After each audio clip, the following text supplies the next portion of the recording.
All right, so we're Toffee Factory is alive and well in Tulsa, Oklahoma. I just poured 70 pounds of toffee yesterday, and I need to keep that pace up. Like every couple of days, I'm pouring this amount. It's a lot. Anyway, so the recipe, I've always wanted to let people know why I started Toffee. When I was 15, my grandmother, I think she was on her second stay with us. She was the only grandparent I knew, my mother's mother.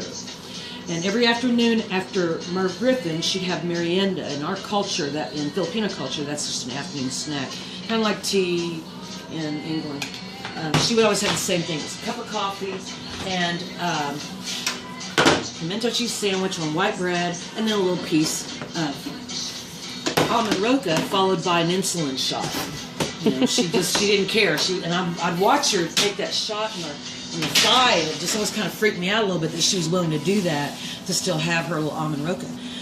This recipe has really evolved, though. I found it in a circa 1960s Knoxville, Tennessee cookbook from the Junior League that my mom had loaned to a relative and never got it back, and I remember her being very upset about it. Had all those old school recipes in it, like, you know, Jell-O mold, and hers had pineapple, pecans, and cottage cheese, and it was stripedy and delicious. I loved it.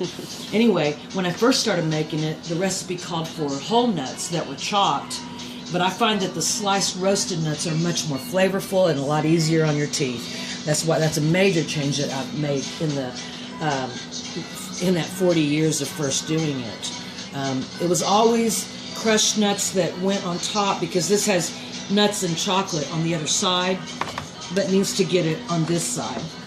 A little bit harder on this side, because when you first pour it, you can just, you know, cover it in chocolate chips, and that will melt, and then you can easily spread it and put this on. But now I've got to melt the chocolate. It's a little, you know, another little step. We do have a lot of what I call toffee shake, which is just the toffee that's kind of unusual. It shakes off of it, or, you know, it does this. I figure I can maybe give this away at Food on the Move on the 11th, my 13th business anniversary at Philbrook. I've always wanted to do the food truck at Philbrook because my truck is beautiful and Philbrook is beautiful, and I'm happy that I get to do this on 11/11, my 13th business anniversary. So the next thing that happens to that toffee is we either put it in bags or just put a sticker on it. I cannot be more thankful for these beautiful stickers that I have to brand our stuff with now, courtesy of Angie Hammond, who also did my business card, which is a nice thick, you know, it almost feels like a refrigerator magnet, nice thick card. She also does my website, and soon you'll be able to order toffee, prepay, you know, and just get it to you.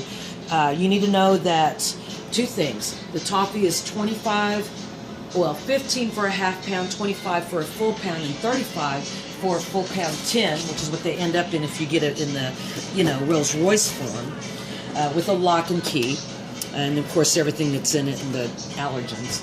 But you need to know that in December it's going to be 16, 26, and 36. So, you know, I get a little raise for doing this once again. We will also be at Fuel 66 every Sunday, barring, you know, blizzard. But we'll be there on Sunday, 11 to 3, from now here on out. There'll be a food truck throwdown for Thanksgiving Sunday. That would be, I believe, the 26th. I'll be there 11 to 3. 11 to 3. I'm not there till 9. I'm not sitting somewhere for that long.